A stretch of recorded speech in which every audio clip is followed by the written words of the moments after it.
ಇಂಥ ವ್ಯವಸ್ಥೆ ಈಗ ಅಲ್ಲಿ ಹೋಗಿ ಪ್ರತ್ಯಕ್ಷವಾಗಿ ನಮ್ಮ ಲಕ್ಷ್ಮೀ ಬಾಗಲಕೋಟೆ ಒಂದಿಷ್ಟು ವರದಿಯನ್ನ ಮಾಡ್ಕೊಂಡು ಬಂದಿದ್ದಾರೆ. ಈಗ ಇದೇ ವಿಚಾರಕ್ಕೆ ಸಂಬಂಧಪಟ್ಟಂತೆ ಒಂದಿಷ್ಟು ಅಪ್ಡೇಟ್ಸ್ ಅನ್ನ ಕೂಡ ಕೊಡ್ತಾರೆ ಲಕ್ಷ್ಮೀ ಬಾಗಲಕೋಟೆ ನಮ್ಮ ಜೊತೆ ಈಗ ಸಂಪರ್ಕದಲ್ಲಿರುವಂಥದ್ದು. ಲಕ್ಷ್ಮಿ, ಆ ಏರಿಯಾದ ಜನ ಒಂದು ಹೊತ್ತು ಊಟ ಮಾಡಬೇಕು ಅಂತ ಅಂದ್ರೆ ಅಲ್ಲಿ ವಾಸನೆ, ಸರಿಯಾಗಿ ಒಂದು ನೆಮ್ಮದಿಯಾಗಿ ನಿದ್ದೆ ಮಾಡಬೇಕು ಅಂತ ಅಂದ್ರೆ ವಾಸನೆ, ಅಂದ್ರೆ ಒಂದು ಬದುಕ ನರಕ ಯಾತನೆಯನ್ನ ಅನುಭವಿಸ್ತಾ ಇದ್ದಾರೆ ಅಂತ ಹೇಳಿದ್ರೆ ತಪ್ಪಾಗ್ಲಾರ್ದು. ಆ ರೀತಿಯಾದಂಥ ವ್ಯವಸ್ಥೆ ಇದೆ. ಇನ್ನೆಲ್ಲ ಅಪ್ಡೇಟ್ಸ್ ಇದೆ ಲಕ್ಷ್ಮಿ ಈ ಬಗ್ಗೆ. ಎಸ್ ವನಿತಾ, ನಿಜಕ್ಕೂ ಇಲ್ಲಿರುವಂತಹ ಜನರ ಸ್ಥಿತಿಗತಿಯನ್ನ ನೋಡಿದ್ರೆ ಬೇಸರ ಆಗುತ್ತೆ. ಯಾವ ಕಾಲದಲ್ಲಿ ನಾವೆಲ್ಲ ಬದುಕ್ತಾ ಇದ್ದೀವಿ ಅಂತ ಹೇಳಿ ಅನ್ನುವಂತ ಪ್ರಶ್ನೆ ಕಾಡುತ್ತೆ.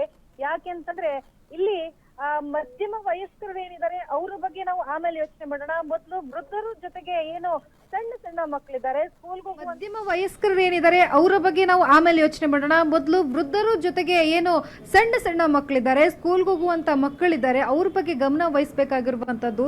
ಯಾಕೆ ಅಂತಂದ್ರೆ ಇದು ಒಂದು ದಿನದ ಸಮಸ್ಯೆ ಅಲ್ಲ, ಸುಮಾರು 1 ವರ್ಷದಿಂದ ಅಲ್ಲಿ ಕಂಡು ಬರ್ತಾ ಇರುವಂತಹ ಪ್ರಾಬ್ಲಮ್. 1 ವರ್ಷದಿಂದಲೂ ಸಹ ಜನರು ಜೊತೆಗೆ ಜೀವನ ನಡೆಸೋದು ನಿಜಕ್ಕೂ ಕಷ್ಟ ಅಂತ ಹೇಳಿ ಇಲ್ಲಿರುವಂತಹ ಸ್ಥಳೀಯರು ಹೇಳ್ಕೊಳ್ತಾ ಇದ್ದಾರೆ.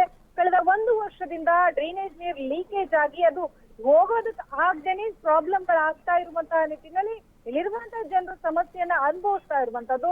ಅಧಿಕಾರಿಗಳಾಗಿರ್ಬೋದು, ಎಇ ಆಗಿರ್ಬೋದು, ಎಡಬ್ಲ್ಯೂ ಆಗಿರ್ಬೋದು, ಜೊತೆಗೆ ಕಮಿಷನರ್ ಸಹ ಇಲ್ಲಿಗೆ ಭೇಟಿ ನೀಡ್ತಾರೆ.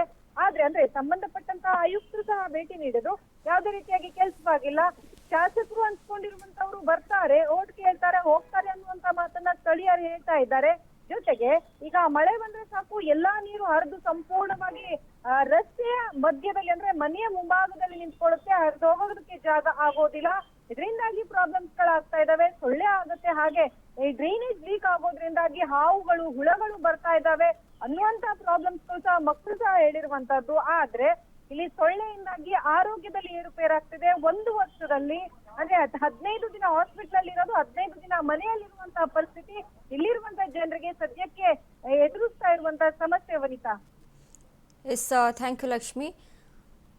ಕೆ.ಜೆ. ಜಾರ್ಜ್ ಇಂಧನ ಸಚಿವರಾದಂಥ ಕೆ.ಜೆ. ಜಾರ್ಜ್ ಅವರೇ, ನೀವು ಕೊಟ್ಟಂತ ಒಂದು ವ್ಯವಸ್ಥೆ ಏನಿದೆಯಲ್ಲ, ಇದಕ್ಕೆ ಜನ ನಿಮಗೆ ಮುಂದಿನ ದಿನಗಳಲ್ಲಿ ಮುಂದಿನ ಬಾರಿ ಎಲೆಕ್ಷನ್ಗೆ ತಕ್ಕ ಪಾಠವನ್ನ ಕಲಿಸ್ತಾರೆ.